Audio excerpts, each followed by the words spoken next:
Que notre société, elle est très individualiste et on croit qu'on devrait s'en sortir tout seul.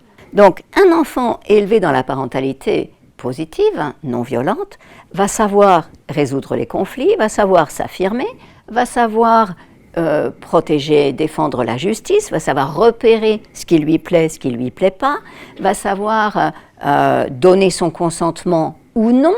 Donc oui, bien sûr, il est 100 fois plus équipé qu'un enfant qui n'aura appris qu'à obéir à papa-maman.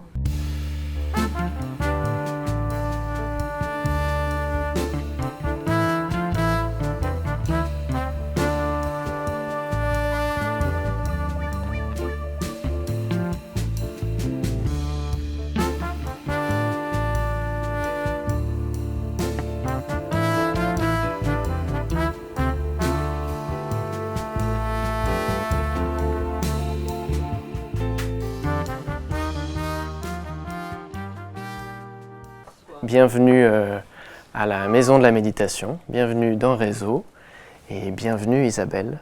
On est ravis de t'avoir de nouveau parmi nous.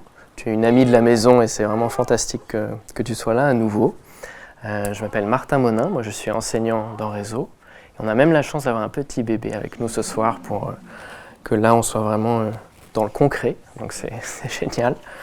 Et je suis vraiment très heureux qu'on puisse te recevoir à 3 titres. D'abord, parce que plus je me plonge dans ton travail et plus je vois à quel point c'est important pour notre société, politiquement, que ce travail soit fait. Et que vraiment l'éducation, la question de la relation, des émotions, c'est pas vraiment du développement personnel, c'est politique. Si on prend vraiment ça en charge, si on le considère vraiment sérieusement, ça change beaucoup de choses. Et j'espère que ton travail le fait déjà, mais qu'on va pouvoir continuer ensemble à faire grandir ce message et à le rendre surtout très, très palpable. Je suis aussi très content parce que en lisant ton livre, en tant que papa, je me suis vraiment senti à la fois déculpabilisé, je te le disais tout à l'heure, déculpabilisé, de pouvoir comprendre beaucoup de choses et de voir tout ce qui peut nous enfermer et rendre cette question si difficile parfois. Et aussi, pas que déculpabilisé, mais aussi j'ai ressenti, comme les Anglais disent, empowerment, le fait de retrouver du pouvoir. Et tu nous rends à notre pouvoir d'être humain et de parents et de parents aimants, et tu nous rends intelligents. Donc ça, c'est... Waouh. On va voir ce soir. Mais, je prends. Et puis, un 3e titre, et on va aussi en parler ce soir, ce que j'ai vraiment compris grâce à ton livre, c'est que l'éducation est une voie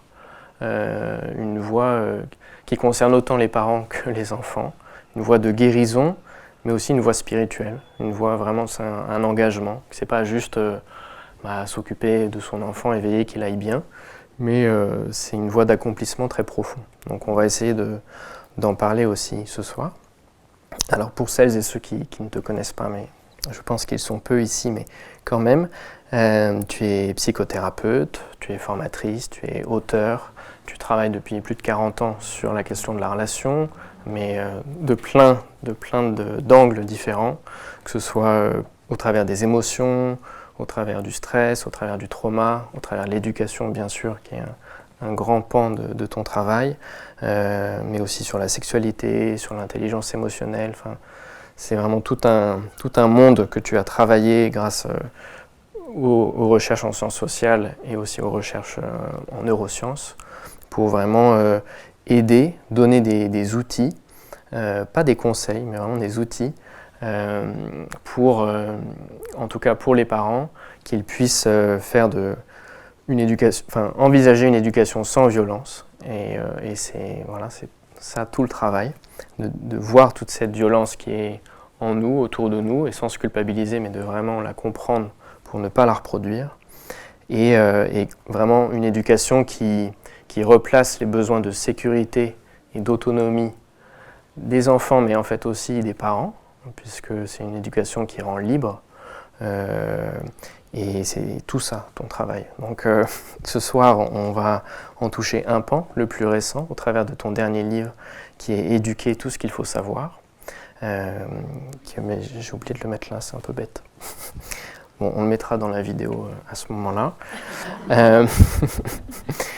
Et voilà, on va s'appuyer sur ce livre pour voir...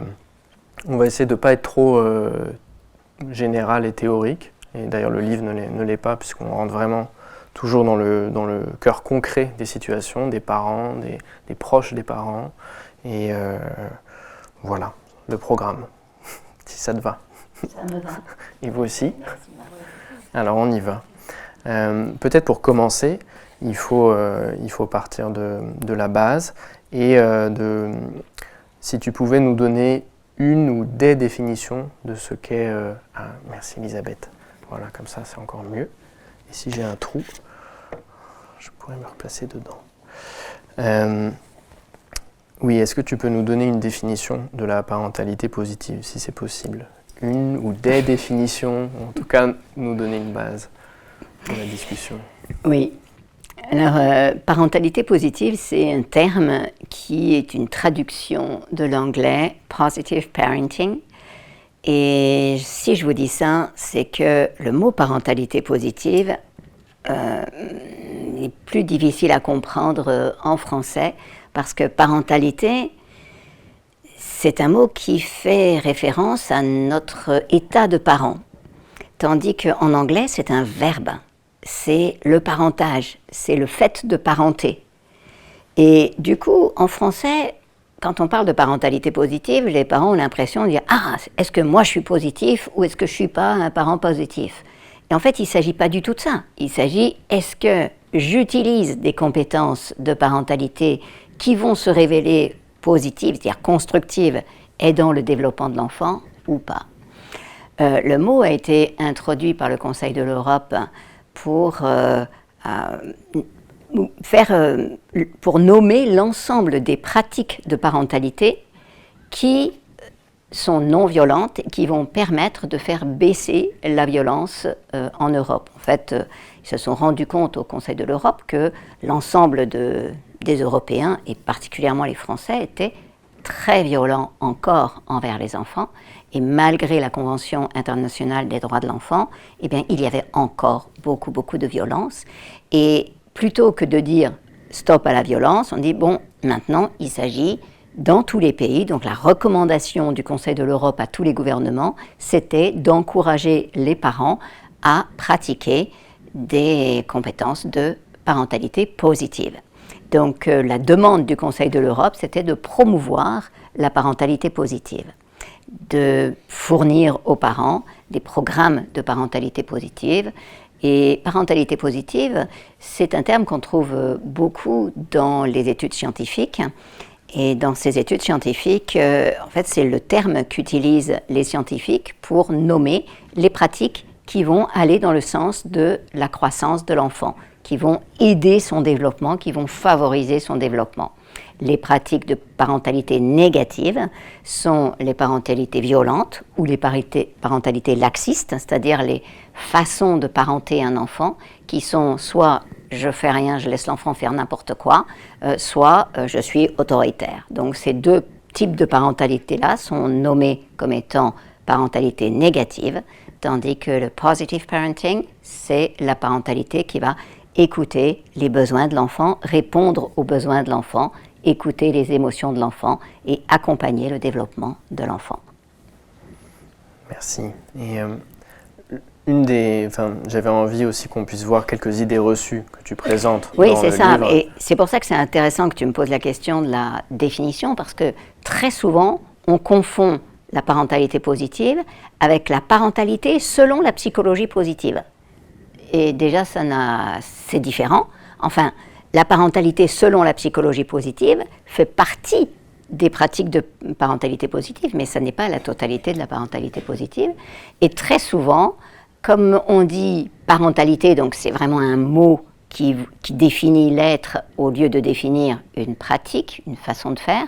Et puis, positif, on se dit, tout de suite, la plupart des Français, on est on se sent évalué quoi, avec ce mot-là, positif. On oublie que c'est positif en ce sens que ça va favoriser le développement. Mais quelquefois, on se dit, il faut tout le temps être positif, il faut tout le temps dire oui, il faut tout le temps sourire, pas du tout, en fait. La parentalité positive, c'est pas du tout le temps sourire, c'est de l'autorité et une attention, suffisamment d'autorité pour répondre aux vrais besoins de l'enfant. Et justement, on pense souvent que voilà, ce serait une forme soit de laxisme ou de surjouer un côté positif que tout va bien, pas du tout. Ou qu'on écoute, sous prétexte qu'on écoute l'enfant, au fond on lui céderait à tout et qu'il n'y aurait plus de cadre. Souvent on voit cette attaque-là que dans la parentalité positive, il n'y aurait pas de cadre, alors que toi tu expliques justement pourquoi un vrai cadre nécessite de l'empathie et une vraie empathie implique aussi du cadre. Mais est-ce que tu peux nous dire un peu plus sur ça ? Il y a vraiment le laxisme, c'est lâcher, c'est laisser tout faire. Et lorsqu'il y a un comportement débordant, je regarde le comportement de mon enfant déborde, je le laisse, il va apprendre tout seul. En fait, non. Et ça, c'est nommé par les scientifiques comme étant de la parentalité négative. Donc, à aucun moment, ça n'a jamais fait partie de la parentalité positive.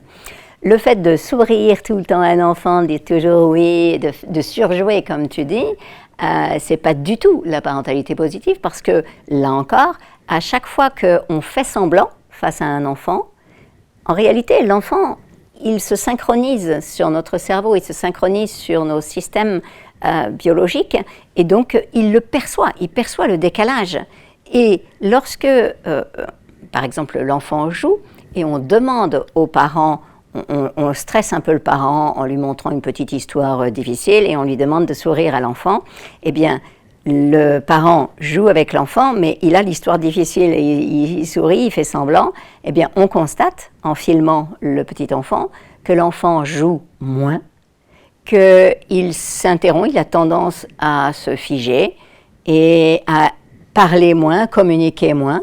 Il est manifestement plus stressé.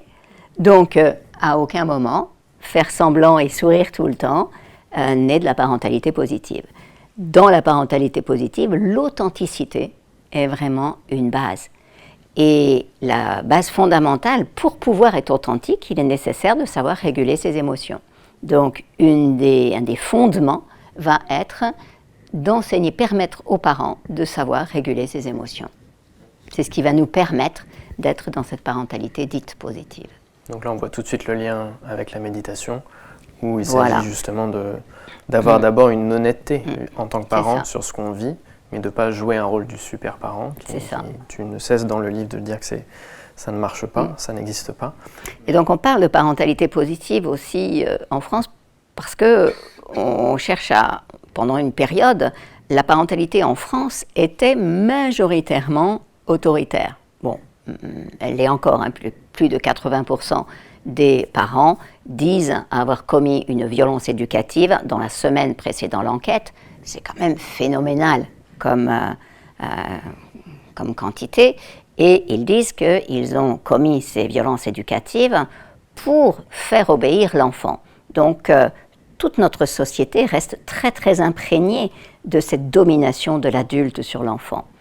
Et donc, du coup, en parlant de parentalité positive, c'était une façon de dire « Ah non, stop à la violence, on va faire autrement, on peut faire autrement. » Mais en réalité, parentalité positive, on ne devrait pas avoir besoin de rajouter positive. Ils s'en servent au niveau de la science dans les études scientifiques, dans les publications scientifiques. Mais nous, au quotidien, on ne devrait pas avoir besoin de rajouter positive parce que c'est la parentalité légale.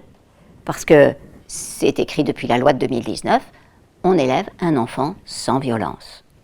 Par contre, c'est pas facile. Donc voilà, on est là aussi pour voir, on fait comment pour les élever sans violence. Est-ce que tu peux juste définir ce que c'est des violences éducatives ordinaires ? Les violences éducatives ordinaires, c'est des violences qui sont ordinaires, c'est-à-dire qu'on les utilise fréquemment. Et les parents croient que c'est éducatif, c'est-à-dire qu'ils se sont construits des croyances qui disent « Ah ben oui, c'est important, il faut punir les enfants parce que ça les éduque, etc. » Donc c'est les violences que les parents utilisent quotidiennement sans réaliser toujours que ce sont des violences. Et est-ce que tu peux donner un exemple ? Bien, par exemple, punir un enfant, l'humilier, le frapper, voilà, toutes ces façons de l'exclure, de ne plus lui parler pendant un certain temps, etc. Et dans le livre, tu expliques à la fois d'où vient cette violence, et notamment cognitivement, pourquoi il y a des réponses de violence des parents justement à cause des émotions qui ne sont pas vraiment perçues, ou des réponses au stress aussi des parents qui se déchargent. Souvent on entend ça, voilà, je lui ai mis une claque, mais je me suis déchargé, je le regrette a posteriori, mais sur le moment je ne savais pas comment faire. Tu montres ça, mais tu montres aussi très bien cet aspect-là que tu as dit, qu'on pense qu'on a quand même besoin d'un peu, on se dit bon la claque c'est pas terrible, mais quand même il faut punir, il faut contrôler, il faut maintenir ce cadre d'une manière contrôlante, sinon l'enfant va déborder. Mais tu montres que ça ne marche pas. Oui, ça ne marche pas. Bon, on en a l'expérience à peu près tous les jours, sinon on n'aurait pas besoin de repunir et de repunir. Mais c'est vrai que c'est quelque chose qui existe encore. On vient de là.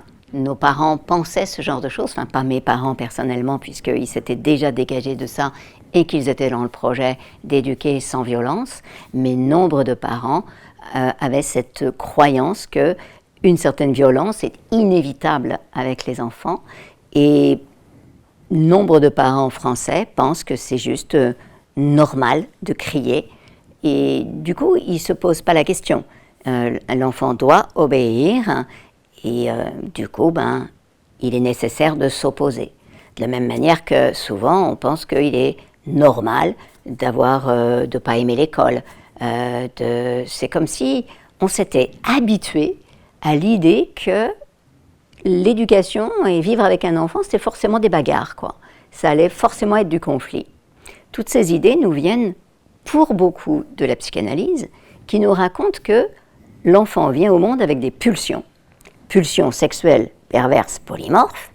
Ça veut dire qu'il vient avec toutes ces pulsions et que donc le job du parent, c'est de castrer à différents moments selon les stades que l'enfant traverse, oral, anal et compagnie, et que donc il est nécessaire de mettre un frein à ces pulsions, sinon l'enfant va devenir tout puissant et son désir, ne rencontrant pas ce principe de réalité, risque d'envahir tout l'espace, que l'enfant risque de dominer le parent et devenir un enfant roi, etc. Donc ce concept de l'enfant roi et de la toute-puissance des pulsions qui ne rencontrent pas la frustration, eh bien, c'est vraiment du concept psychanalytique qui a beaucoup construit la mentalité française dans l'éducation.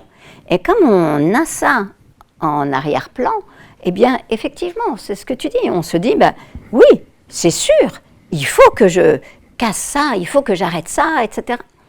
La théorie de l'attachement a mis beaucoup plus longtemps à pénétrer en France que dans d'autres pays. Et du coup, on est un petit peu en retard. Mais maintenant, ça commence à venir un petit peu plus. Et la théorie de l'attachement, qui est aujourd'hui ce qui est universellement reconnu comme étant scientifiquement valide, eh bien, c'est que l'enfant ne vient pas du tout au monde avec des pulsions. Il vient au monde avec des besoins. Et c'est toute une différence. Parce que du coup, on va interpréter ce qui se passe, non pas, tiens, il crie, il pleure, oh, il faut que je le laisse dans sa chambre, que je l'enferme, mais plutôt, oh, il crie, il pleure, vite, je me précipite pour aller prendre soin de lui et lui fournir la sécurité dont il a besoin. Selon la psychanalyse, il faut séparer l'enfant de ses parents le plus tôt possible. Selon la théorie de l'attachement, au contraire, c'est une saine sécurité et donc une proximité parent-enfant dans les premières semaines, les premiers mois de la vie, qui va permettre ensuite que l'enfant se sente capable d'aller explorer le monde. Plus on se sent en sécurité, plus on se sent libre. Quand on ne se sent pas en sécurité, quand on est aimé sous condition, eh bien, souvent, on n'est pas libre. Oui, ça c'est les chapitres sur la psychanalyse, c'est des gros chapitres dans ton livre et vraiment c'est passionnant et je vous invite vraiment à le lire. Il faut s'accrocher quand même quand on voit les racines de tout ça. Oui, ça paraissait important. Il faut s'accrocher, c'est pas compliqué à comprendre. Non, mais émotionnellement, c'est dur de voir à quel point on a été complètement... et comment on a mis les choses sans dessus-dessous. Et ton livre, pour moi, il y a un côté révolutionnaire dans le sens où on revient à quelque chose de beaucoup plus naturel et simple. Et donc c'est pour ça que c'est pas vraiment une méthode ou des trucs et astuces ni des conseils, mais juste changer de paradigme pour voir, ok, là, c'est pas que mon enfant me cherche, teste, me manipule, mais c'est qu'il y a quelque chose qui n'est pas reconnu. Et donc, à partir du moment où on commence à comprendre ça, c'est déjà une première étape, ça ne suffit pas, après il faut l'intégrer dans sa vie, mais ça change tout. Moi, ça m'a vraiment beaucoup aidé. Mais tu montres aussi, tu parles des études qui montrent que, voilà, on interprète parfois que l'enfant nous cherche, alors c'est juste cognitivement, par exemple, autour de 2-3 ans, la négation n'est pas bien comprise. Donc on lui dit ne touche pas à la porte, mais il n'a pas senti la négation, donc il va plutôt toucher la porte parce qu'il a senti une invitation. Alors c'est pas tout à fait qu'il n'intègre pas la négation, parce qu'il pige la négation très rapidement, mais il la traite légèrement moins vite. Et c'est surtout, qu'est-ce qui se passe dans son cerveau? Si je vous dis là tout de suite, ne pensez pas à un zèbre. Vous n'êtes pas très obéissants. Hein. Je vous vois, vous allez tous penser à un zèbre. Surtout si je vous dis, ne pensez pas à un zèbre qui galope dans la savane et compagnie. Donc, voilà, c'est comme ça que fonctionne le cerveau, en fait. Donc, si on dit à un enfant, ne touche pas ce placard, lui, il pense touche placard. Sauf que, penser pour un enfant tout petit, il a encore une pensée qu'on dit sensorimotrice, c'est-à-dire c'est dans ses gestes. Donc, pour nous montrer qu'il comprend la consigne, il va avancer sa main vers le placard. Mais comme il a entendu qu'il y avait des trucs autour de touche placard, qu'il y avait quand même le nœud pas qui était là quelque part, et du coup, il va le faire en nous souriant, genre, c'est comme ça, papa, que je m'approprie la consigne, mais il avance sa main lentement pour voir ce qu'on vient de lui dire de ne pas faire. Mais du coup, si on n'a pas le décodage et qu'on ne pense pas « Ah oui, moi aussi je fais ça avec les zèbres », eh bien, on se dit « Tu te fiches de moi, je viens de t'interdire ça et tu le fais, et compagnie. » C'est dingue. Ouais. Un des points, moi, qui m'a beaucoup marqué aussi, c'est tu dis « C'est pas en disciplinant un enfant qu'il va apprendre l'autodiscipline. » Donc ça, je me suis dit « Waouh !» Mais après, comment on fait? Parce que moi, c'est un exemple tout simple, mais ma fille n'aime pas trop d'emblée aller se laver les mains en rentrant de l'école et pareil d'aller se brosser les dents, par exemple. C'est pas donc plus, et j'ai remarqué donc en lisant le livre, plus je dis c'est l'heure d'aller se brosser les dents, va te brosser les dents, va te brosser les dents, pire c'est. Donc un jour, en rentrant de l'école, je me dis là, je vais pas lui dire d'aller se laver les mains, on va voir. Bingo, ce jour-là, ça a marché, elle l'a fait, elle est allée d'elle-même, donc je me suis dit, Isabelle est trop forte. Ça n'a pas marché à chaque fois, mais tu vois, cette question, voilà, donc il faut que je fasse confiance à l'enfant, mais tu parles aussi de quand l'enfant sort du cadre. Mais là, il y a d'autres choses aussi. Là, elle l'a fait une fois spontanément, mais sinon, on peut quand même rappeler, parce qu'elle est petite encore, ta fille, et donc c'est pas encore devenu une habitude. C'est ça. Pour que ça devienne une habitude, déjà, nous, on le fait avec. On y va, et puis hop. Et si elle prend un autre chemin que la salle de bain, on dit juste les mains. C'est-à-dire, si on se contente de dire un seul mot, ça va fonctionner. Si on lui dit « tu dois te laver les mains », ça ne marche pas. Ah oui, alors en plus, oui, parce qu'on fait la morale. On adore faire la morale aux enfants sans arrêt. Mais donc, on leur tartine des tonnes d'explications sous prétexte que Françoise Dolto disait qu'il fallait leur dire les choses, on n'arrête pas de parler. Mais non, stop, c'est pas du tout ça que Françoise Dolto disait. Il n'y a pas besoin de... Justement, un seul mot, ça va marcher beaucoup plus. Je vais essayer. Tu parles aussi, plusieurs fois, tu emploies l'expression zéro tolérance. Ce qui m'a aussi frappé parce que, comme on disait au début, on imagine plutôt que il faut laisser l'enfant essayer, etc. Mais il y a certaines règles qu'il faut définir, expliciter, ou en tout cas amener. Donc, tu peux me contredire si je me trompe. Mais je ne sais pas, quel genre de règle par exemple? Là, la règle, voilà, on rentre de l'école, on va se laver les mains. Mais là, c'est pas une règle où elle peut vraiment enfreindre gravement. Mais, par exemple, sur le fait de rester assis à table, tu vois, des choses comme ça. Mais elle a 6 ans, ta fille. Oui, c'est très Rester difficile. assis à table à 6 ans, non, je ne vais pas. Ça, c'est pas une règle qu'on peut poser à une petite fille de 6 ans. À une petite fille de 6 ans, on sait qu'elle a besoin de se lever régulièrement. Donc, on va organiser les choses de manière à lui confier des missions. Donc, on commence à s'asseoir. Et puis ensuite, on lui dit « Ah, tu vas chercher le sel ?» Ok, hop, au bout de 3 minutes, on va lui donner une autre mission, etc. On va lui donner plein de missions pour organiser les sorties de table. Mais on sait qu'elle a besoin de bouger, quoi. C'est sûr. C'est sûr. Et ça, c'est le besoin C'est ça, en fait, d'autonomie. l'idée de la parentalité, c'est que plutôt de rentrer en confrontation et de tenter de faire se conformer notre enfant, on va plutôt lui permettre de développer ses compétences et puis on va respecter ses besoins. Le fait d'être assis à une table n'est pas sain physiologiquement. Donc pourquoi est-ce qu'on va contraindre, surtout à une époque où l'enfant a besoin de beaucoup bouger? Donc si tu l'as fait courir pendant 1h30 avant le repas, à mon avis, elle reste assise, hein. Donc, on ne pense pas suffisamment que les enfants ont besoin de bouger. Plusieurs kilomètres par jour.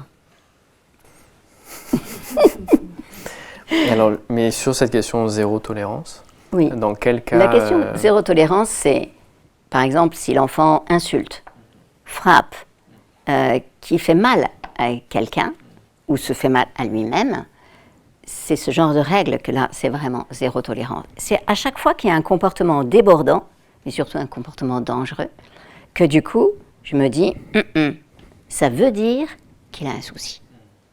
Et donc, j'interviens. Si je laisse faire, finalement,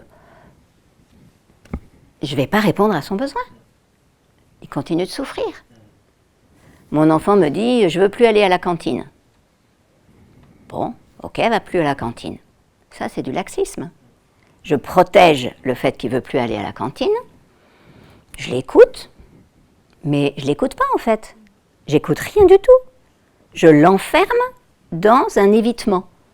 Et du coup, il va de plus en plus ne pas avoir envie d'aller à la cantine. Parce que c'est comme si je lui disais, oui, tu as raison de ne pas vouloir aller à la cantine. C'est dangereux, la cantine. Alors que, si ça se trouve, c'est juste parce que soit il y a une dame de cantine qui lui donne, qui l'oblige à manger, soit il a eu un conflit avec un copain, soit il est assis à côté d'un enfant qui ne lui convient pas, soit, enfin, il peut s'être passé des milliers de trucs. Si ça se trouve, c'est juste parce que la petite fille dont il était amoureux est partie avec un autre. Et donc là, si on ne répond pas aux vrais besoins, c'est du laxisme. Et ça ne sert à rien. C'est pas écouter un enfant, c'est dire « Oh, tiens, un comportement qui sort de l'ordinaire, stop ». Zéro tolérance, ça veut dire je ne me mets pas à être tolérant, à accepter n'importe quoi. C'est qu'est-ce qui se passe? Qu'est-ce qui fait que tu n'as pas envie d'aller à la cantine? Qu'est-ce qui s'est passé à la cantine? Qu'est-ce qui se passerait si tu n'allais plus à la cantine? Qu'est-ce qui se passe? Ok, voilà, on va chercher et on va vraiment fournir notre soutien à l'enfant. On ne l'abandonne pas, ni on le force à aller à la cantine sans écouter, ni on l'aide à éviter la cantine. Et ça pour un peu tout. Quand on commence à savoir tout ça, à entendre qu'il y a tout ça, en tant que parent, qu'est-ce qu'on peut... Parce que moi, dans mon expérience, bien sûr, rationnellement, je peux comprendre tout ça et ça me touche, ça me parle, mais il y a besoin d'un travail émotionnel qui fait que ça s'ancre vraiment et que certains mécanismes, peut-être qu'on a appris nous-mêmes enfants et qui ne sont pas forcément intégrés ou compris et qui rejaillissent. Et donc, comment est-ce qu'on peut, par où est-ce qu'on peut travailler sans se rajouter de la pression pour se dire ah je suis pas à la hauteur, etc. Mais alors, la pression, je suis pas à la hauteur, ça c'est une pression que nos parents nous mettaient. Tu n'es pas à la hauteur mon fils, tu n'es pas à la hauteur ma fille. Et donc forcément ça nous revient. Ce perfectionnisme parental va être un facteur vraiment aggravant du burn-out parental lorsque on se met la pression en se disant ah, si je réussis pas, si je suis pas parfaite, alors je suis nulle. Quoi, finalement, tout de suite c'est boum boum. Et on s'évalue, on se surveille et on a peur de l'échec. Et tout échec nous fait dire qu'on est lamentable. Par contre, il y a un perfectionnisme qui protège du burn-out parental, ce qu'on appelle le perfectionnisme positif. Perfectionnisme négatif, c'est donc quand on se juge. Le perfectionnisme positif, c'est lorsque on a des valeurs et qu'on se dit je désire éduquer mon enfant selon ses valeurs et que du coup, on va s'organiser et apprendre des choses. On rentre, comme tu disais, sur cette voie de développement personnel dans laquelle, eh bien, on va mettre de l'énergie pour améliorer notre façon d'être parent. On va développer nos compétences parentales. Mais par contre, oui, c'est un métier, on a besoin d'apprendre des choses et ça va, parce que on se juge, en fait, on attend de nous-mêmes des trucs impossibles. Déjà, c'est hyper compliqué d'élever un enfant dans la société d'aujourd'hui. La pression de la société est importante. Les parents sont de plus en plus isolés. On a l'idée qu'on devrait pouvoir éduquer un enfant à un parent ou deux parents dans un petit appartement et que voilà, on peut aller de la voiture, l'appartement, l'école, machin, etc., et que ça devrait marcher. Non, ça ne fonctionne pas comme ça. Pour éduquer un enfant, il faut au moins 5 adultes et un certain nombre d'autres enfants tout autour. Un enfant, ça a besoin de beaucoup d'interactions. On s'épuise forcément. Passer une journée avec un enfant de 2 ans, vous êtes sur les rotules. Donc, on a besoin d'être nombreux. Dans les tribus, pourquoi il n'y a pas chez les chasseurs-cueilleurs d'épuisement parental? C'est que jamais un parent n'est tout seul. Mais dans notre société, on est tous tout seuls.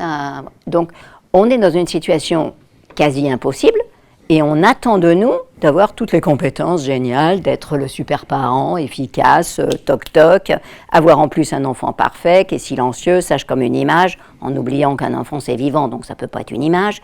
Mais on attend des choses de nous-mêmes vraiment trop compliquées. Donc, le perfectionnisme positif, c'est déjà d'avoir des attentes vis-à-vis de soi et vis-à-vis de l'enfant appropriées. Et quand même, d'aller dans le sens de ses valeurs. C'est pas du coup, j'abandonne tout et je laisse tout faire. Parce qu'on a besoin de se sentir compétent. On a besoin de se sentir efficace. On a besoin d'être heureux dans notre parentalité. C'est quand même pénible d'être tout le temps en conflit, toujours se dire je fais mal, j'y arrive pas, me sens coupable, etc.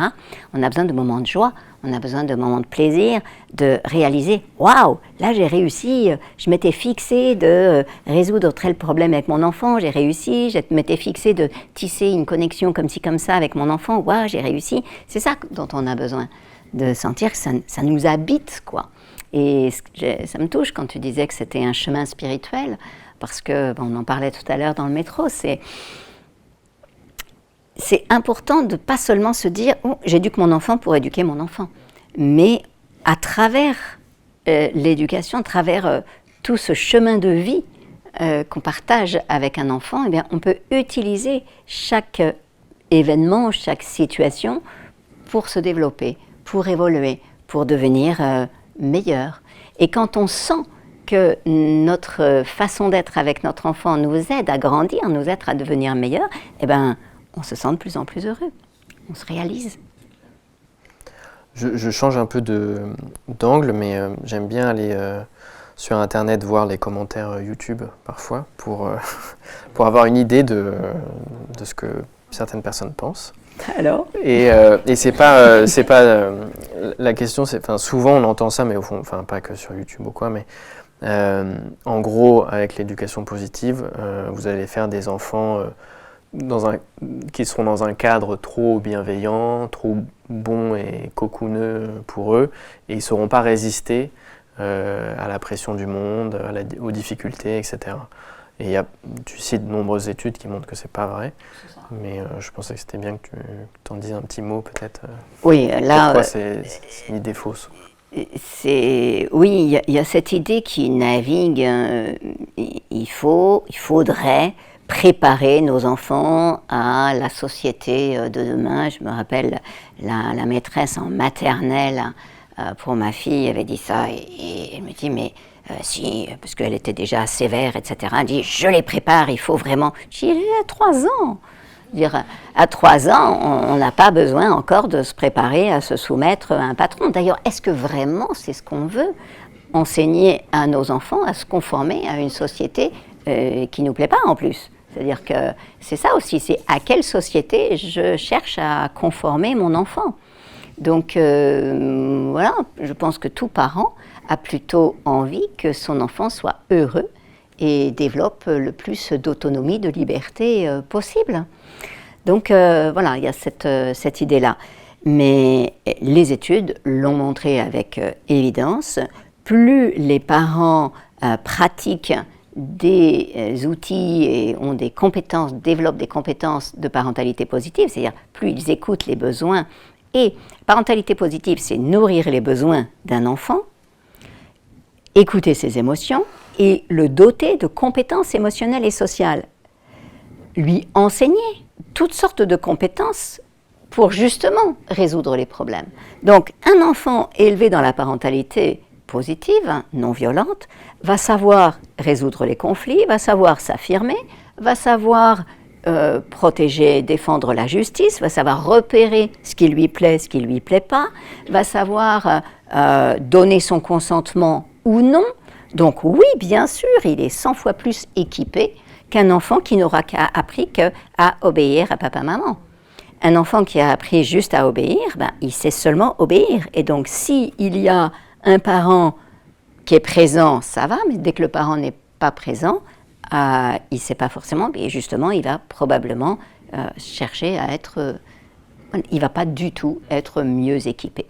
Par contre, une seule chose est vraie, c'est que oui, il fera un meilleur petit soldat. Peut-être. Quand je dis meilleur petit soldat, c'est avec des guillemets, c'est-à-dire que ça ne veut pas dire que c'est vraiment dans le sens, il saura se soumettre peut-être plus facilement à des ordres injustes. Alors, ce n'est pas ça forcément tous les soldats, et chez les soldats, il y a aussi toutes sortes de soldats qui savent être autonomes, parce qu'en fait, dans la formation du soldat, il y a plusieurs dimensions. On apprend à obéir aux ordres, mais on apprend aussi à savoir être autonome lorsqu'il n'y a pas de supérieur dans le quartier. Donc je dis ça avec des guillemets, je ne suis pas en train de parler des vrais soldats, mais dans notre imaginaire, cette soumission, quoi. Et donc si je veux que mon enfant travaille dans l'administration avec un patron et qu'il puisse supporter un patron qui le maltraite, etc., si je veux que ma fille supporte un mari qui la violente, effectivement, je peux commencer dès l'enfance à la violenter, etc. Je suis un peu excessive. Non, mais au final, mais voilà, finalement, quand on regarde quand même, les pratiques de certains. Non, vraiment, écouter un enfant, mais l'écouter vraiment, pas écouter la superficie, mais écouter vraiment, et lui enseigner à se comporter dans la vie, lui permettre d'intégrer les règles sociales, l'aider à développer des compétences émotionnelles, des compétences de régulation, des compétences sociales diverses et variées, tout ça, ça va l'équiper. Et les enfants qui sortent des écoles alternatives sont souvent très recherchés parce que ceux qui sont dans les écoles alternatives, on se dit, il va être complètement désarçonné dans les autres écoles ensuite, etc. Pas du tout. Ils ont un petit peu de décalage au début parce qu'effectivement, ils n'ont pas l'habitude d'avoir des profs qui sont aussi dominants, mais ils sont quand même ceux qui sont chefs de classe, ceux qui vont être les représentants des autres élèves, ceux qui vont aller défendre la justice, ceux qui vont dénoncer les injustices. Non, ils se débrouillent super bien parce qu'ils ont développé des capacités de responsabilité, des capacités d'autonomie. Donc voilà, la réalité, elle est là, on peut être tranquille. Nos enfants, on les équipe vraiment pour l'avenir. Avec beaucoup plus d'amour et de force. Oui, en fait, la plus grande force, c'est toujours l'amour, c'est pas la violence. Et justement, tu parlais tout à l'heure de burn-out parental, qui aussi qui grandit malheureusement dans nos sociétés. Et on avait pensé tous les deux que tu pourrais, je t'ai demandé si on pouvait faire une petite pratique d'autocompassion, puisque dans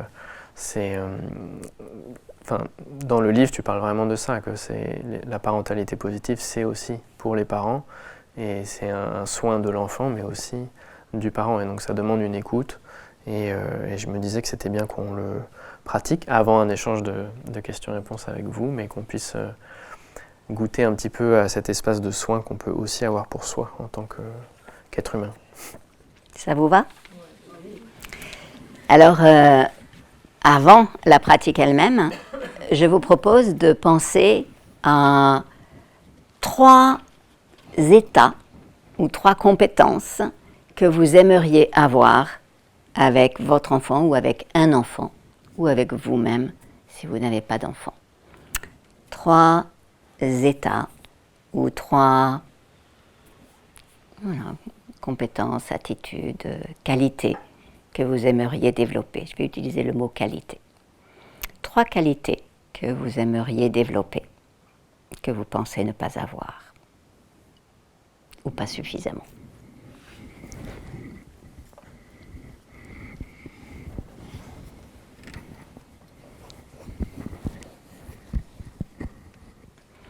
Ça y est, tout le monde a les 3? Ok, vous pouvez vous les noter, ou au moins les avoir dans votre tête, et vous les nommez 1, 2 et 3. Voilà, on y va.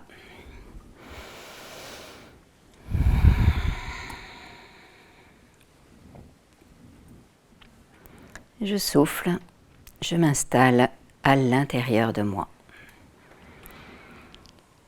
J'inspire, je braille. Je bouge les épaules, je bouge mon corps, je m'installe.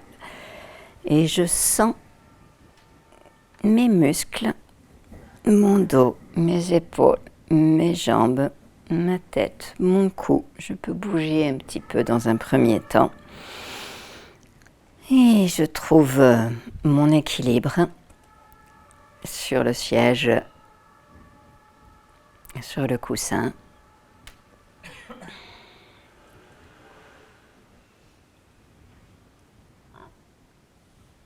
Je m'immobilise, le dos droit, le menton très légèrement rentré vers la poitrine, comme si un fil tirait ma tête vers le haut. Et je sens mon sacrum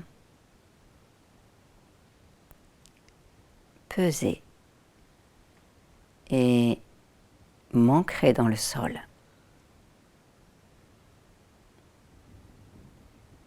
Mes jambes se relâchent, mes bras se relâchent, mes épaules se relâchent.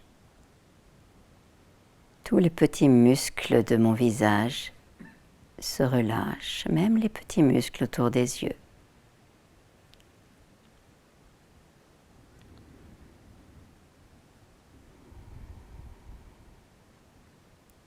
Je pose la pointe de ma langue sur le haut de mes dents de devant.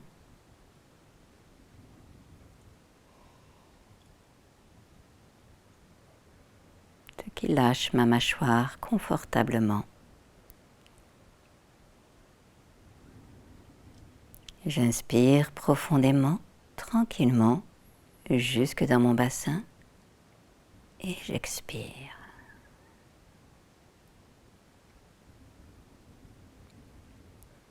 J'inspire et j'expire.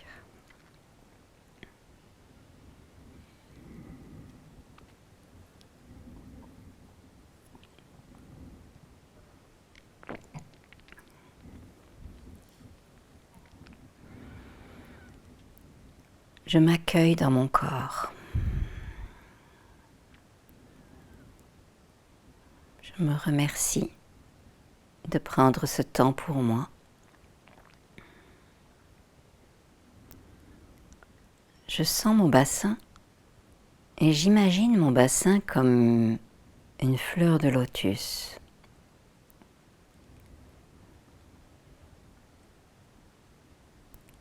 Et je vois ce lotus qui accueille mon corps assis.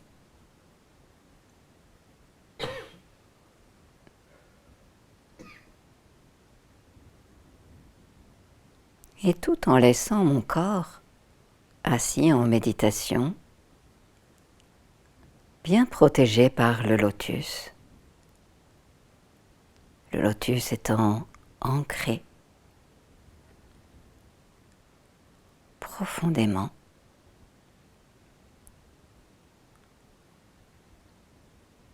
je pense à la première qualité que j'ai envie de développer.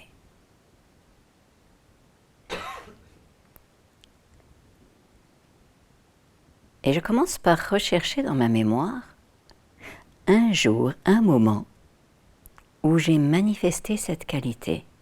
Peut-être c'était brièvement, peut-être c'était dans une circonstance professionnelle, peut-être une circonstance amicale ou dans ma famille. Un jour, j'ai manifesté cette qualité.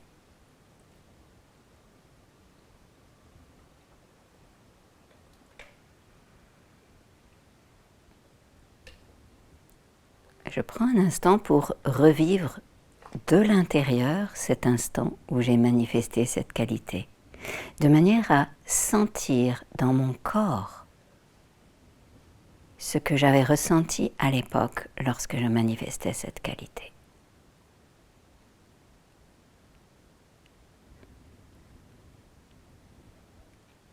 Je sens comment je suis dans ma poitrine, comment je suis dans mon ventre, comment je suis dans ma tête, comment je suis dans mon cœur quand je manifeste cette qualité.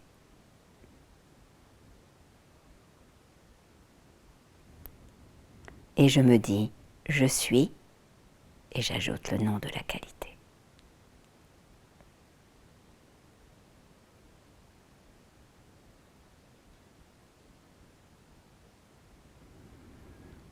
Je ne savais pas que j'avais cette qualité. Mais finalement, elle est à l'intérieur de moi et à partir du moment où je la désire, ça veut dire que je l'ai déjà. Juste, j'avais peut-être pas pensé à la transférer. Maintenant que je sais repérer cette qualité à l'intérieur de moi, que j'en ai perçu les contours, que je sens ce que ça fait dans mon corps, je me projette face à mon enfant, face à un enfant. Et je me sens en train de développer cette capacité, cette qualité face à cet enfant.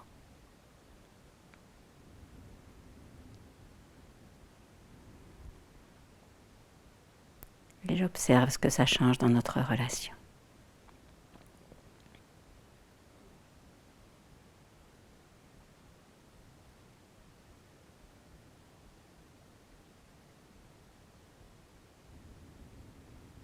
Et je me dis à nouveau avec l'image de l'enfant en face de moi, en sentant cette qualité à l'intérieur, je suis, avec le nom de la qualité.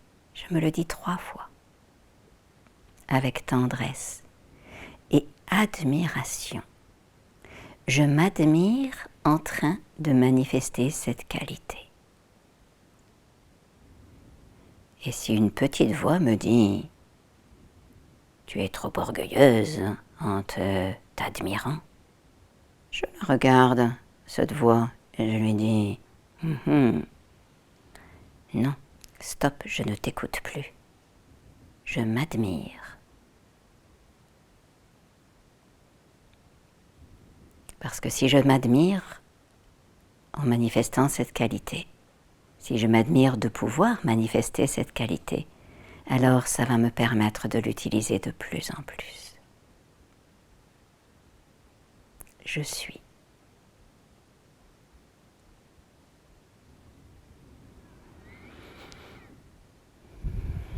J'inspire et j'expire profondément.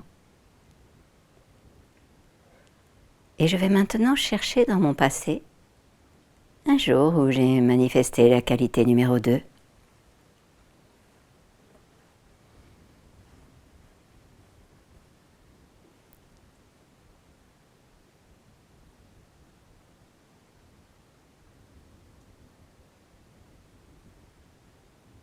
Je cherche dans mon passé, je retrouve une situation.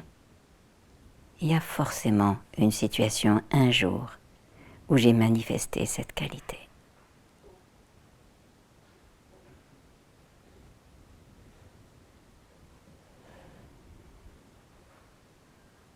Lorsque j'ai trouvé cette situation, je la revis de l'intérieur.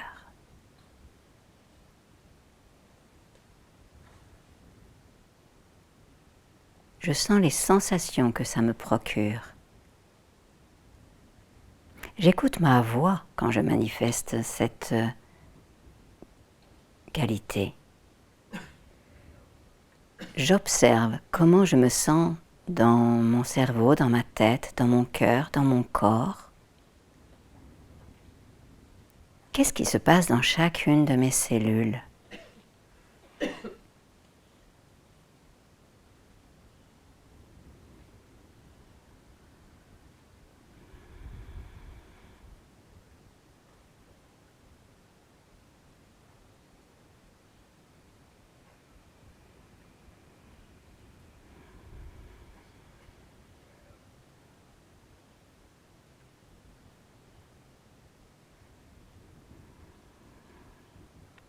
J'observe comment des zones de moi se détendent, d'autres sont plus toniques.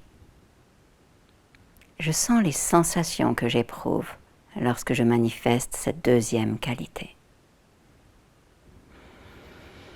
Et je me répète, je suis. Je suis. Je suis. Et en continuant de me sentir comme je me sens, je me projette face à mon enfant. Et je me vois dans le futur, dans les jours qui viennent, manifester cette qualité. Je vais augmenter cette qualité. Parce que toutes ces petites sensations, peut-être ténues, je peux les majorer. Et oser manifester cette qualité complètement. Pourquoi je me limiterais à l'utiliser juste un tout petit peu ? Non.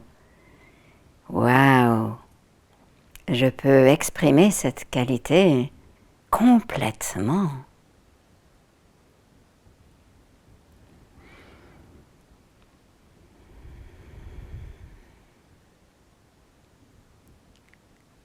J'inspire et j'expire.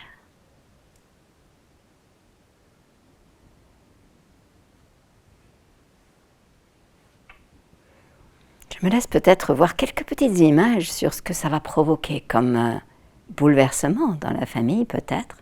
Comment le regard de mon enfant va changer, peut-être le rapport à mon enfant va changer, peut-être mon rapport à moi-même pourrait changer. Peut-être, mais je regarde aussi comment mes parents réagiraient s'ils me voyaient comme ça. Est-ce qu'ils jugeraient ? Mais je peux manifester cette qualité face à eux aussi. Et donc mentalement, je me tourne vers mes parents et je maintiens en moi toutes les sensations de cette qualité numéro 2 en les regardant, mes parents. Eux aussi ont un enfant à l'intérieur d'eux ils ont été enfants. Ils sont peut-être encore enfermés dans toutes sortes de tensions, sous toutes sortes de pressions. Ils cherchent à ressembler à une image, mais moi, je manifeste cette qualité à l'intérieur de moi et je vois ce que peut-être ça modifie dans notre relation.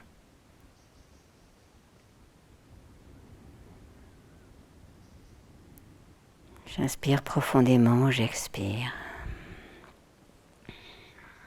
Je sens le contact de mon bassin, je reviens au contact avec mes pieds sur le sol ou pliés sur le coussin, mes mains sur mes genoux ou bien là où elles sont. Je sens mes sensations. Ici, maintenant, je suis présent à mon corps. Et je vais maintenant explorer comment dans ma vie j'ai manifesté la troisième qualité.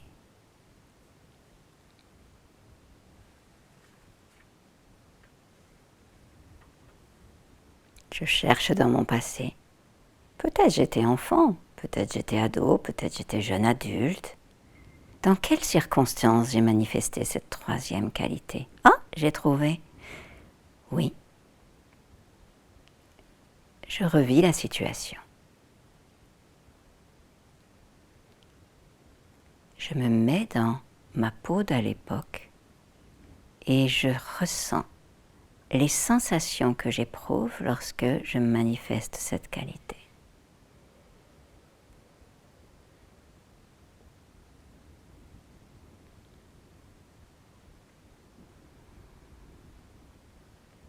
Que ce soit de la patience, de la compétence, du courage, de l'écoute, de la tendresse, je sens cette qualité, je sens ce qu'elle fait en moi, comment elle modifie mon corps.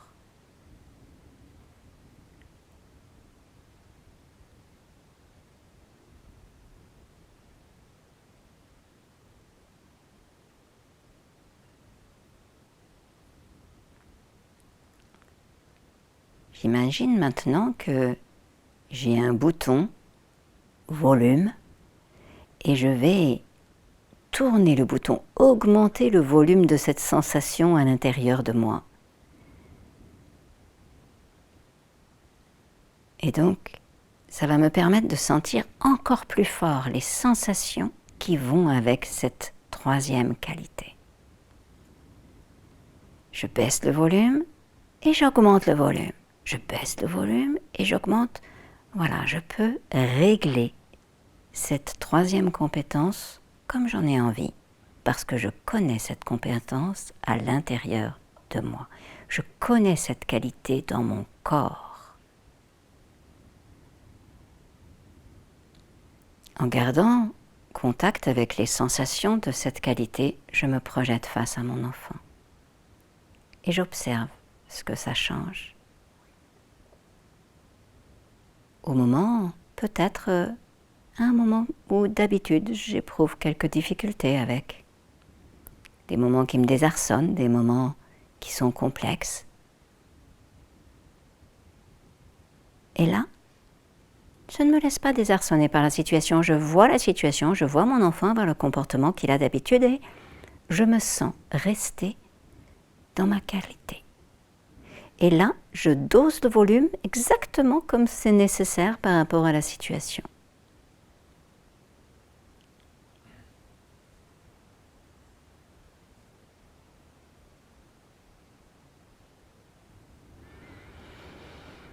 Et je sens comment je peux être fière de moi. Je m'admire de développer cette compétence. Je m'admire de développer cette capacité. Je m'admire de posséder cette qualité aussi fort. Parce que maintenant, je peux l'utiliser aussi fort que je le veux.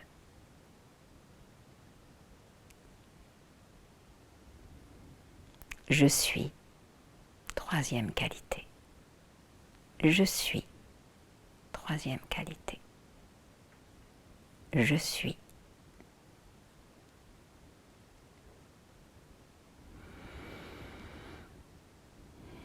Je laisse partir l'image de mon enfant et je reviens à moi-même ici.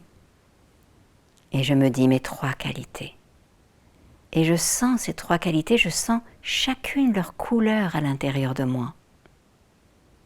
Et tout ça, c'est moi. Je n'ai pas toujours ces qualités. Enfin si, je les ai toujours à disposition. Parfois, je ne les manifeste pas. Parce qu'il y a des obstacles, parce que... Mais maintenant, je sais, j'ai trouvé le bouton, je peux y accéder.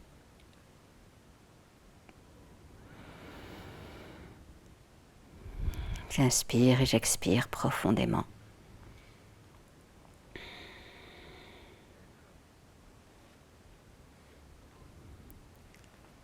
Parfois, il n'y a pas assez de sécurité à l'intérieur de moi pour que je puisse accéder à développer mes capacités, mes qualités.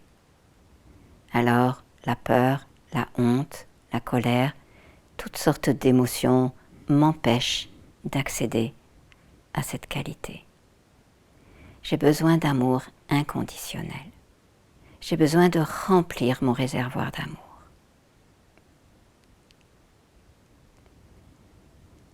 Je me projette dans un champ ou une clairière, un endroit de nature agréable. Et face à moi, je vais bientôt voir s'avancer une lumière, une entité, une image qui, pour moi, incarne l'amour inconditionnel. Peut-être une déesse, peut-être la Vierge Marie, peut-être ma propre mère, peut-être une grand-mère, peut-être une personne que j'ai rencontrée, personne que j'admire.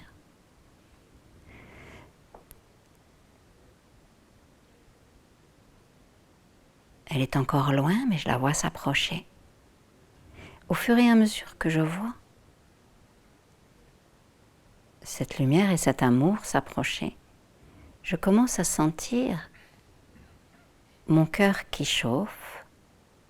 Je commence à sentir qu'il se passe quelque chose. Je peux sentir en moi des impulsions à éviter et je décide de rester et de m'ouvrir et de peut-être oser recevoir l'amour inconditionnel de cette personne, de cette image, de cette entité. La lumière est brillante juste en face de moi.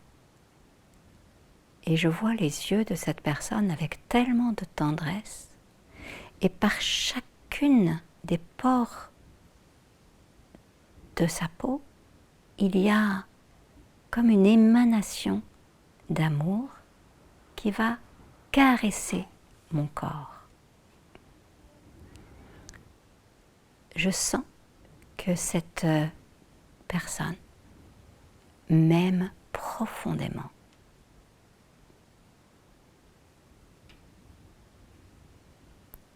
J'inspire cet amour, j'expire, j'ose inspirer, recevoir, j'ouvre mes bras, j'ouvre chacune de mes cellules pour recevoir cet amour.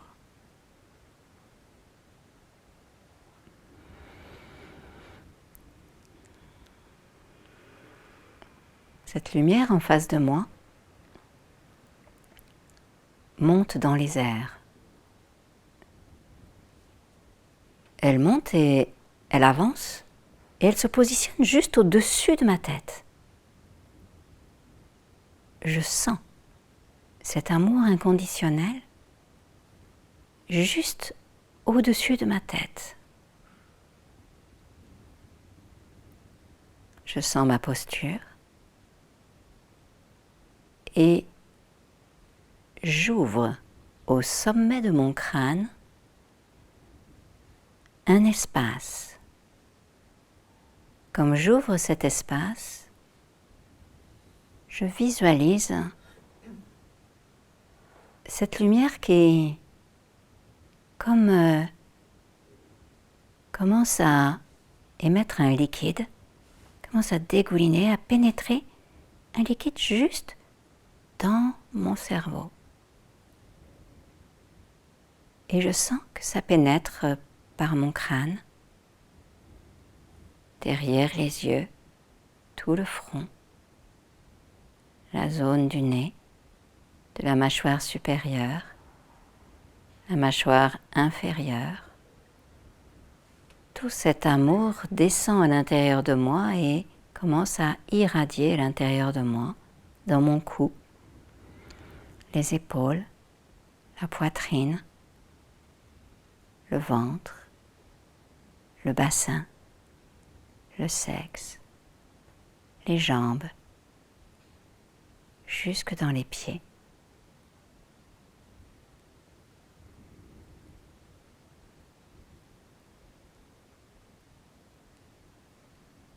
Je peux fermer maintenant le sommet de ma tête et je sens tout cet amour à l'intérieur de moi.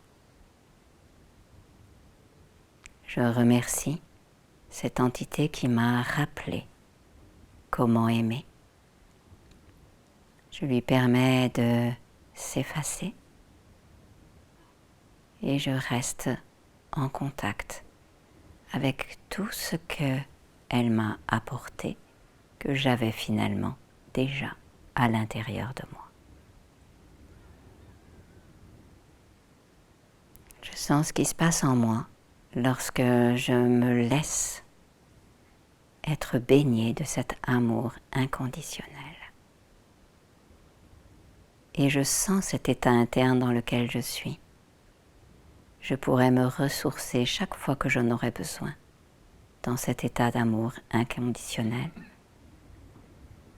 Et je me rappellerai aussi, lorsque je suis avec mon enfant, de pouvoir partager cet état avec lui.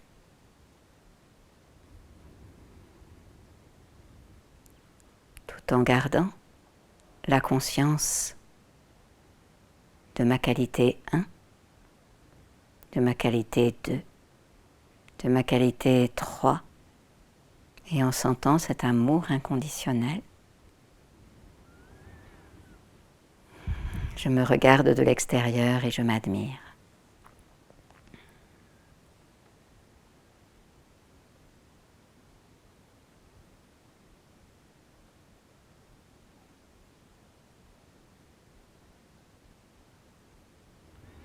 Et je me vois dans une vingtaine d'années, ayant vraiment perfectionné ces 3 qualités et développé tellement d'amour inconditionnel. Je respire avec cette conscience et depuis 20 ans dans le futur, je me retourne sur aujourd'hui. Et là, je m'admire et je me remercie. Et moi d'aujourd'hui, moi du futur, on se prend dans les bras, on fait un grand hug. Parce que ça fait du bien.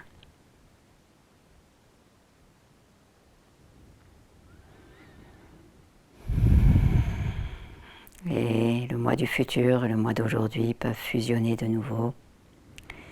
Et petit à petit, je reviens à moi-même dans mon corps d'aujourd'hui, ici, maintenant, sur la chaise ou sur le coussin. J'inspire et j'expire et j'ouvre les yeux.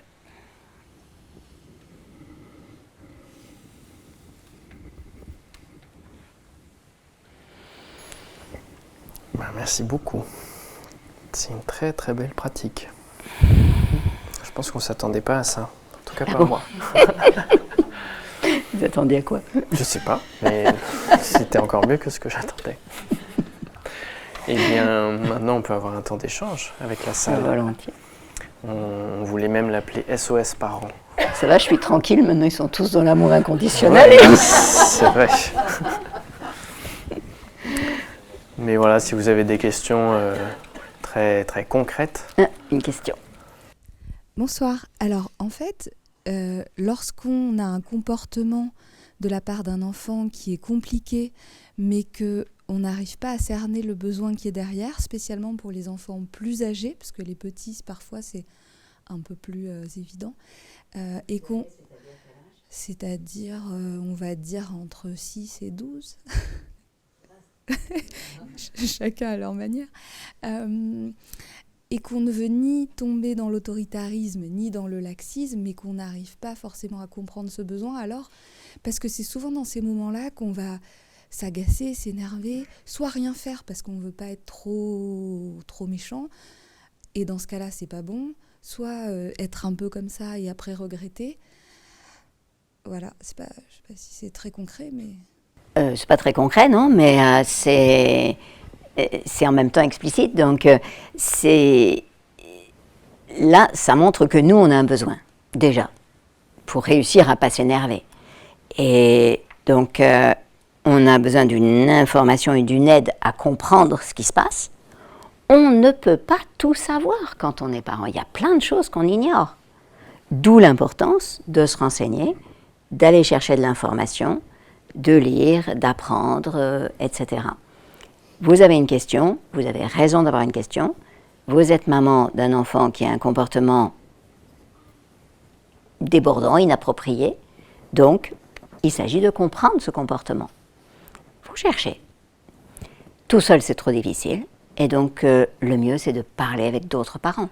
Il y a deux choses dont on a besoin. C'est d'une part d'être écouté et donc tisser un partenariat d'écoute avec d'autres parents, avec un autre parent, qui du coup peut nous écouter et nous permettre déjà de sentir à quoi ça renvoie peut-être de ton histoire, pour quelles raisons ça t'énerve tant, pourquoi c'est difficile, etc. Et qu'on puisse parler et se libérer un peu du trop-plein d'émotions. Parce qu'une chose qui est dure, c'est de se sentir être tout seul et de ne pas se sentir soutenu. Et d'avoir l'impression qu'on devrait agir et on ne sait pas comment. Donc déjà, on a besoin de au moins une personne, soit le coparent, soit un ou une amie, quelqu'un qui va juste nous écouter et nous dire « c'est ok, tu as le droit de galérer et je comprends que tu te sens pas bien, pas à la hauteur et que c'est compliqué. » Après, il y a plein de choses qu'on ne sait pas. Et donc, du coup, donnez-moi un exemple de comportement, peut-être je peux vous aider. Alors, mais par exemple... De quelque chose qu'on ne comprend pas. Quand on va demander quelque chose à un enfant, par exemple, l'autre fois, j'ai demandé quelque chose à mon fils. Plus précis, quoi d'aller faire ses devoirs, par exemple. Je ne sais plus si c'était Il a quel âge 11 ans.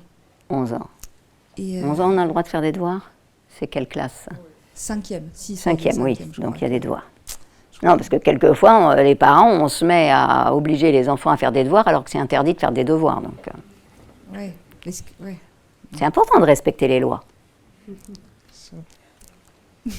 Donc 11 ans, ça va. Donc, alors, du coup, vous dites à votre enfant, s'il quoi? te plaît, va faire tes devoirs. S'il te plaît, enfin, donc ça lui plaît pas, donc il le fait pas. Donc, voilà. Il a complètement obéi. Non, va faire tes devoirs. Voilà, bon, admettons. Donc c'est un ordre. Il a 11 ans. Sans doute, ouais. Donc un ordre à 11 ans, enfin à aucun âge on a envie d'obéir à un ordre. Donc c'est sûr que si on peut juste dire devoir, ça marche mieux. C'est une astuce. Va faire tes devoirs, c'est trop. En plus, c'est un garçon. Donc, ça rentre dans une oreille, sort de l'autre. Éventuellement, si vous allez le toucher et que, donc, déjà, vous attirez son attention tactile, je dis, ça rentre par une oreille, ça sort de l'autre, parce que, en fait, va faire des devoirs, c'est une phrase complète. Bon, c'est un ordre, donc déjà, je vais me rebeller, c'est juste normal, je suis un humain. Donc, mais ensuite, ça fait une phrase complète, donc ok, ça fait sens. Donc je peux dire, si je suis un gentil garçon 11 ans, oui, oui, maman. En général, ils disent oui, oui, maman. C'est tout. C'est-à-dire, ça veut dire oui, j'ai compris. Et nous, ça nous énerve. Parce qu'on ne voulait pas qu'ils comprennent, on voulait qu'ils le fassent. Mais déjà, ce n'est pas notre job. C'est son problème, ses devoirs. C'est sa responsabilité face aux enseignants. Et si, à 11 ans, on en est encore à devoir nous dire « va faire tes devoirs », il y a déjà un souci. C'est-à-dire il y a déjà un manque d'autonomie qui s'est installé. Donc on va avoir à travailler un peu là-dessus et peut-être discuter avec lui. Normalement, c'est quelque chose qui devrait se passer entre l'enseignant et l'enfant. Bon, c'est vrai qu'on nous met un peu de responsabilité aussi, à nous les parents, dans l'histoire, et c'est vrai que nos enfants aiment bien aussi qu'on s'intéresse à ce qu'ils font. Mais si je lui dis par exemple, de quoi est-ce que tu as besoin pour faire tes devoirs, ou quelle est l'aide que tu désires que je t'apporte, ça peut peut-être un petit peu mieux marcher. Comment tu veux t'installer ce soir pour faire tes devoirs, chérie ? Par exemple. Du coup, là, il y a une vraie question et il peut réfléchir à la question. Mais à partir du moment où on dit « va faire ton devoir », ça devient une tâche, donc personne n'a envie de le faire. Donc on va plutôt travailler à regarder comment il a besoin d'être pour le faire. Est-ce qu'il a un besoin ? Est-ce que c'est facile pour lui ? Ensuite, on va peut-être favoriser les choses. C'est-à-dire que pour faire ses devoirs, déjà, il a besoin de se sentir compétent à pouvoir les faire. Il a besoin de savoir s'organiser. Il a besoin que son petit frère ne l'embête pas. Il a besoin d'avoir... peut-être, il y a des enfants qui, pour faire leurs devoirs à 11 ans, ont besoin d'être isolés dans une chambre. D'autres qui ne supportent pas d'être isolés dans une chambre, ils ont beaucoup trop de mal. Ils ont besoin d'être dans la cuisine à côté de vous. Et quelquefois, ils ont besoin d'avoir de la musique ou du bruit, parce que s'il n'y a pas de bruit, du coup, s'ils sont hypersensibles, ils peuvent avoir trop d'attention. Enfin, c'était mon cas. Quand j'étais enfant, je ne pouvais me concentrer que s'il y avait la télé ou une radio allumée. À ce moment-là, ça allait, parce que la radio, ça faisait un espèce de bruit de fond, et du coup, je pouvais faire mon devoir de maths. Mais s'il n'y avait pas un bruit de fond, comme j'étais dans une chambre un peu excentrée, du coup, mes oreilles, elles cherchaient les sons de la maison. Et du coup, j'étais incapable de me concentrer. Donc voilà, chaque enfant va avoir une façon de pouvoir se concentrer. Et donc, si je suis attentif à ça, à accompagner les conditions, alors j'ai plus une chance de l'aider. Les devoirs, c'est son problème. Mais ce que je peux faire, moi, c'est l'aider à trouver les conditions qui vont lui permettre à lui de régler son problème. Ça éclaire un peu ? C'est pas mal. Oui, bonjour. Alors moi j'ai 2 questions, si c'est possible. Alors l'une après l'autre peut-être. Ouais, qui sont assez différentes. La première, alors moi j'ai pas d'enfant pour le moment malheureusement. Mais par contre, je suis enseignante, en pause, mais enseignante, avec le désir de continuer. Et je voulais savoir, en fait, si vous aviez travaillé un peu avec les enseignants, les ATSEM, les animateurs, parce que moi, de ce que je voyais, c'est que de la violence ordinaire de la part des enseignants vis-à-vis des enfants ou de la part des ATSEM ou de certains animateurs, j'en voyais tous les jours. Et du coup, je voulais savoir si vous aviez déjà travaillé avec des enseignants ou si ça faisait partie d'un projet, parce que ça me paraît tout aussi important de transmettre ça auprès de ce milieu-là que des parents. Tout à fait. Ça m'est arrivé de nombreuses fois dans ma carrière, mais ponctuellement. Et là, en ce moment, on a cette ambition dans la ville de Marseille. On est en train avec quelques-uns j'accompagne un projet qui s'appelle Marseille, ville informée sur le trauma.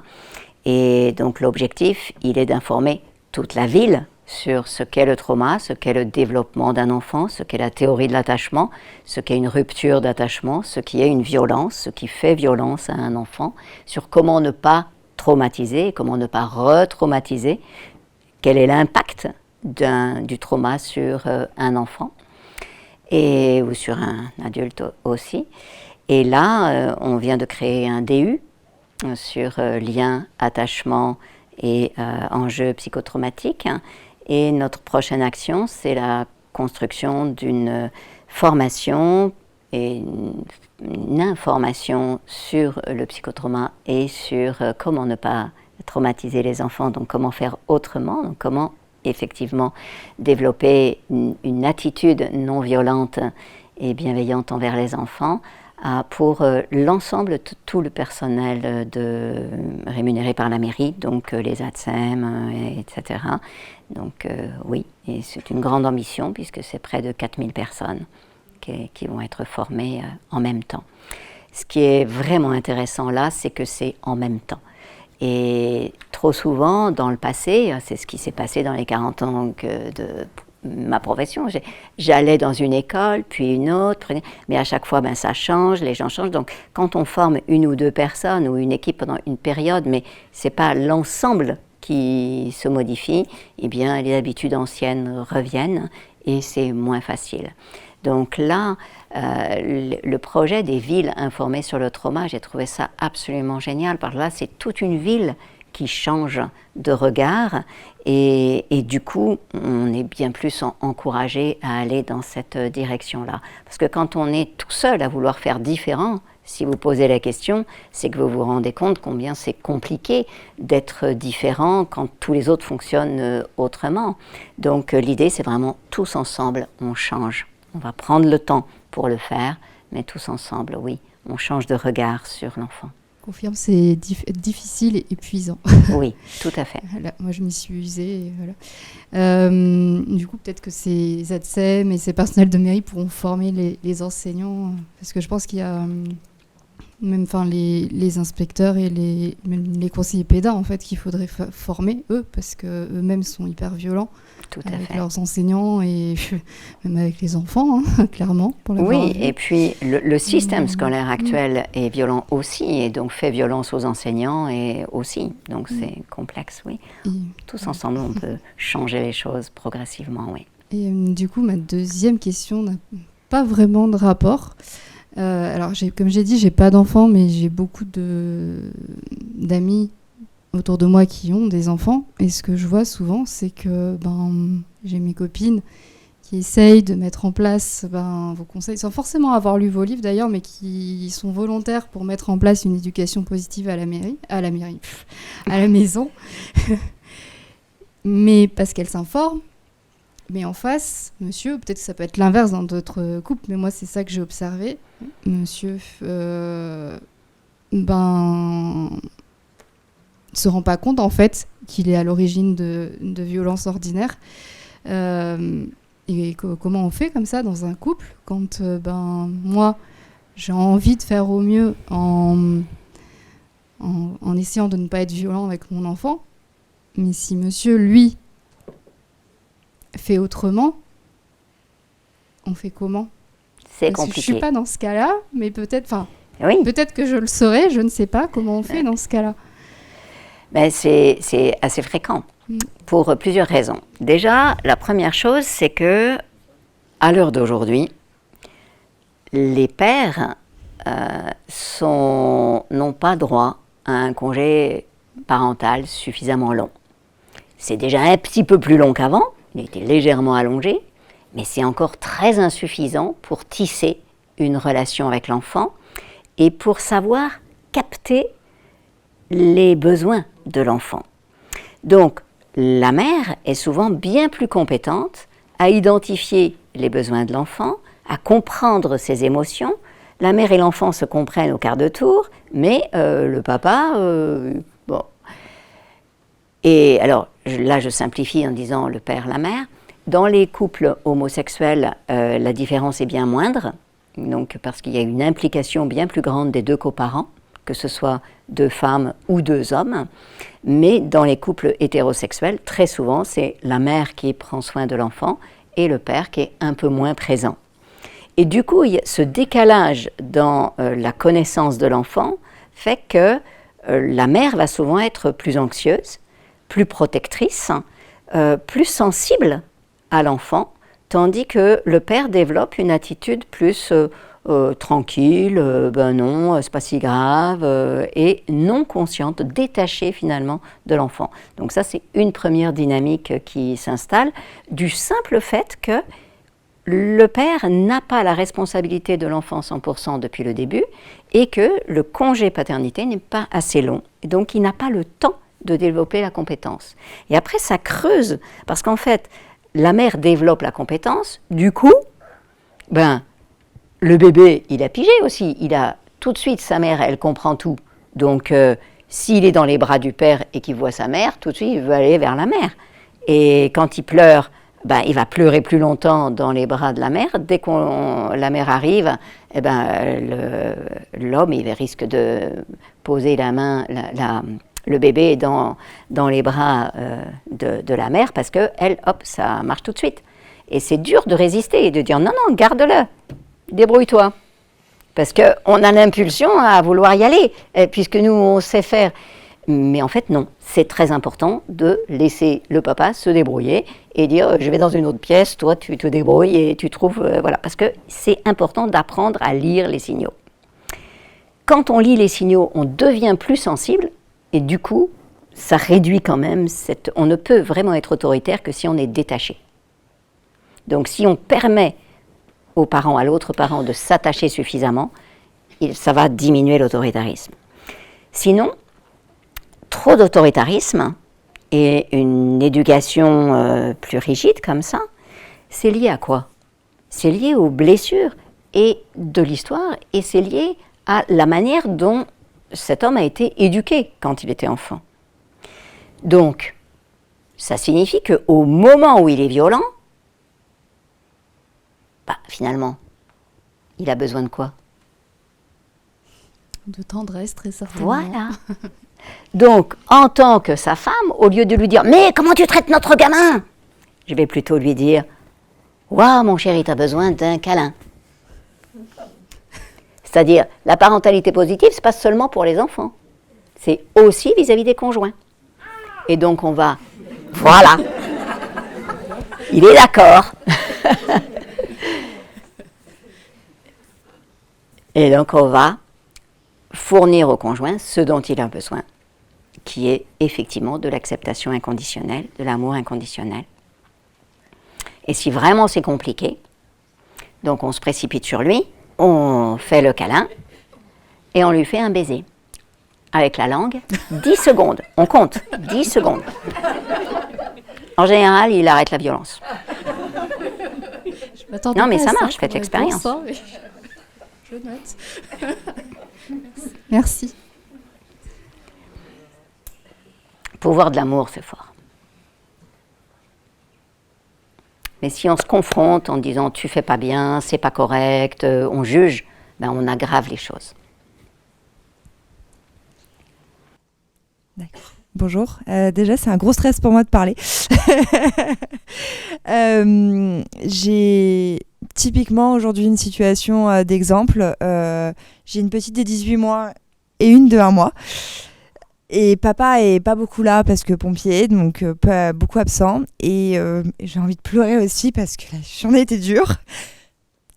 Et je sais que mes traumas interviennent beaucoup dans la relation avec ma fille et la fatigue de la deuxième. Je n'ai pas supporté aujourd'hui ma fille. J'ai eu envie de la frapper. Et je sais que jamais je le ferai. Parce que je suis consciente de tout ça et merci vraiment parce que votre livre me fait voir ma parentalité encore mieux d'une manière beaucoup... Enfin, je la vois beaucoup plus sereinement chaque jour. Mais il y a des journées comme aujourd'hui où j'y arrive pas.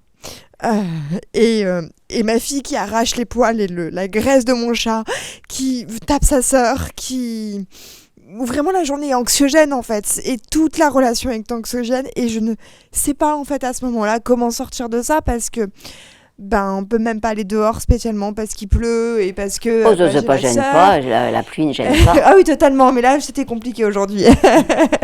Mais justement, j'ai acheté de quoi en plus pouvoir sortir pour vraiment en fait évacuer elle et moi le stress. Mais il y a des moments voilà, je ne sais plus comment faire et je sais pas comment en fait relâcher à ce moment-là. Et le seul moyen c'est de partir, mais il y a la sœur, il y a tout. Donc dans ces moments un peu impossibles, je sais pas quoi faire. Donc déjà savoir que c'est impossible, c'est inhumain d'être toute seule avec 2 enfants si petits. Votre fille, elle a besoin de contact avec vous, mais c'est surtout aussi qu'à 18 mois, elle a besoin d'un petit peu plus de stimulation et d'autres humains. Et donc, la clé, elle est ne pas rester seule. Et c'est dur dans notre société parce que notre société, elle est très individualiste. Et on croit qu'on devrait s'en sortir tout seul. Et que si on était quelqu'un de bien, on réussirait. Que nos grands-mères, elles réussissaient. Pas du tout, nos grands-mères, il y avait plein de monde autour. Donc, la clé, elle est trouver des personnes autour de vous. Dans votre immeuble, au square, rencontrer d'autres mamans, d'autres papas, d'autres parents, ou des gens qui n'ont pas d'enfants, qui ont super envie de s'occuper d'enfants, ou d'être avec vous, de partager. Parce que on reste trop sur notre quant à soi, là, en se disant « je dois me débrouiller toute seule ». Non, nos enfants ont besoin d'autres personnes, ils ont besoin d'être avec d'autres enfants, mais aussi avec d'autres adultes. Donc l'idée de sortir dehors, même quand il pleut, c'est une super idée, parce que on s'énerve moins quand on est dehors, et les bébés, les enfants de 18 mois, et tout le monde, dès qu'on est à l'intérieur, le son, il rebondit sur le mur. Donc déjà, voilà, on est plus stressé. Et le moindre cri, ça nous revient, et du coup, on s'énerve de plus en plus. En extérieur, il y a un petit coup de vent, il y a un bout de soleil, il y a un morceau de pluie. Bref, il y a sans arrêt des petites choses qui nous stimulent, tous les sens. On a aussi des bactéries qui nourrissent notre microbiote intestinal et qui nous aident. Vous pouvez emmener votre enfant dans la boue. Au Japon, il y a des parcs à boue pour permettre aux enfants de patauger dans la boue. Dans la boue et de manière générale dans la terre, pourquoi ça fait du bien ? Tout le monde dit jardiner, ça fait du bien, etc. Donc dans les EHPAD, ils mettent des jardins, ils aident les gens à jardiner, etc. On sait maintenant, c'est parce que dans la terre, il y a une bactérie qui s'appelle Mycobacterium vaccae qui déclenche, qui accélère la sécrétion de sérotonine. Donc on se sent bien. Du coup, ça nous apaise. Donc voilà, allez patauger dans la boue avec les gamins. On est trop dans... Voilà. Je dis ça pour aller un peu à l'extrême, hein, mais ça veut dire cesser de vouloir repasser les vêtements, faire que tout soit clean, que tout soit propre, etc. Et osons simplement vivre et écouter nos besoins. Quels sont mes besoins d'humain ? C'est déjà de ne pas être toute seule. Donc téléphoner à une copine, au moins ça. Aller sortir, appartenir à un groupe d'allaitement, de maman qui allaitent, s'inscrire dans une maison des 1000 jours, aller dans des endroits où il y a d'autres parents, parce que quand même, quand on vient d'accoucher, quand on a un bébé, quand on a besoin de pouvoir partager autour de... on n'a envie que de parler de nos bébés, quoi. Donc autant avoir des gens qui sont capables d'écouter ce qui se passe avec les bébés. Et voilà, du lien. Chaque jour, un contact. Au moins un contact. Et ça ne veut pas dire que vous n'êtes pas une bonne maman. Au contraire. C'est vraiment difficile. Oui, bonjour. J'espère que personne ne voulait poser une question, du coup, que je prends le micro. En fait, c'était pas tant une question qu'une observation. Enfin, je suis maman d'un petit garçon de 6 mois. Et ça me parle ce que vous dites parce que, notamment sur les questions d'endormissement, il ne dort toujours pas. Et en fait... Non, il dort. Oui, il c'est dort. C'est pas possible qu'il dorme pas. Oui. Quand on dit il dort toujours pas... Oui, non, il voilà. Il dort. Donc non. Concrètement, ça signifie quoi ? Non, ça signifie des réveils 5 à 10 fois par nuit. Ah oui, c'est beaucoup quand même. Et en fait, c'était... en fait, je me suis rendu compte que aussi en tant que parent, on se met parfois la pression tout seul. Je m'étais dit, il faut absolument qu'il dorme tout seul, surtout pas dans le lit. Et en fait, parfois, on se met dans un tunnel de pensée en se disant, c'est comme ça. Et donc, récemment, on a enlevé la tétine, mais ça, c'était une bonne idée. Il se réveille que 3 fois, mais il hurle parce qu'il avait mal aux dents. Et je me serais dit avant, on m'a dit, j'ai lu des livres, je lis plein de trucs, et il ne faut pas qu'il dorme dans notre lit, parce qu'il faut qu'il soit autonome et tout ce qu'on lit comme ça. Et en fait, je me suis rendu compte que je ne l'écoutais pas, parce que le moment où je l'ai mis dans le lit, il attendait juste d'être avec nous, parce qu'il avait mal pour de vrai.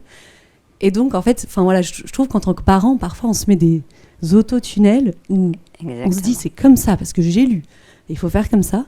Et en fait, ça nous coupe parfois de l'écoute de notre enfant. Et donc voilà, c'était pas une question, c'était plus une remarque. Super. Même pour un petit bébé de 6 mois, j'ai pu le constater. Déjà, dans le carnet de santé, c'est écrit qu'un bébé reste dans la chambre des parents au moins jusqu'à 6 mois. Dans la chambre, ça ne veut pas dire forcément dans le lit, mais au moins dans la chambre. Et le mieux, c'est un petit matelas qui est dans le prolongement, parce que ça permet à l'enfant d'être tout proche. Et c'est vrai qu'un bébé, surtout quand il a mal, il a besoin de sécurité, de sentir l'odeur du parent, de sentir le contact. Mais malheureusement, c'est vrai qu'il y a toute ces informations, enfin qui ne sont pas des informations d'ailleurs, ces influences qui nous viennent d'un peu partout, ces croyances qu'il ne faudrait pas ceci, cela, et qu'il ne faut surtout pas qu'il soit dans son lit, etc. Et maintenant, ce qu'on sait, c'est que c'est plutôt le contraire.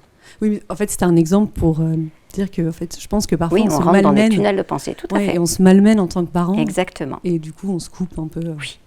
Alors que si on écoute ce qu'on a dans le cœur, et qu'on se connecte aux vrais besoins de notre enfant, et qu'on observe, finalement, mon enfant, il a besoin de quoi? Moi, j'ai besoin de quoi? Et comment on peut trouver quelque chose à faire là, ensemble, pour répondre à nos besoins respectifs? Ça se passe beaucoup mieux. Ah oui, tout à fait. Merci beaucoup.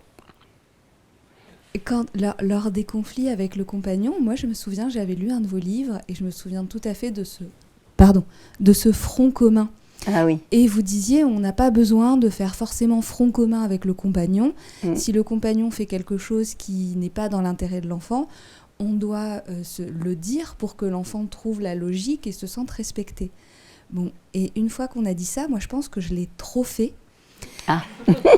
Et mon compagnon me dit, à chaque fois que je dis quelque chose, tu prends le contre-pied, tu les protèges, on a le droit de rien leur dire. Et j'ai essayé, parce que j'avais aussi lu que vous disiez apporter un câlin, mais je pense qu'au bout de 2 fois, il m'a envoyé balader.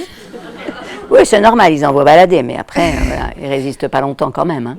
Et du coup, je me dis, c'est pas forcément dingue pour les enfants qu'à chaque fois qu'ils fassent un truc, parce qu'il est d'accord d'être positif en théorie, puis en pratique, c'est un peu plus compliqué. Mais alors, ça c'est intéressant, s'il est d'accord en théorie, eh bien, ça veut dire que vous avez besoin de prendre des temps de coparentage pour en discuter, pour dire, bon, en théorie, il y a ça, maintenant, concrètement, pratiquement, qu'est-ce qu'on fait tous les deux?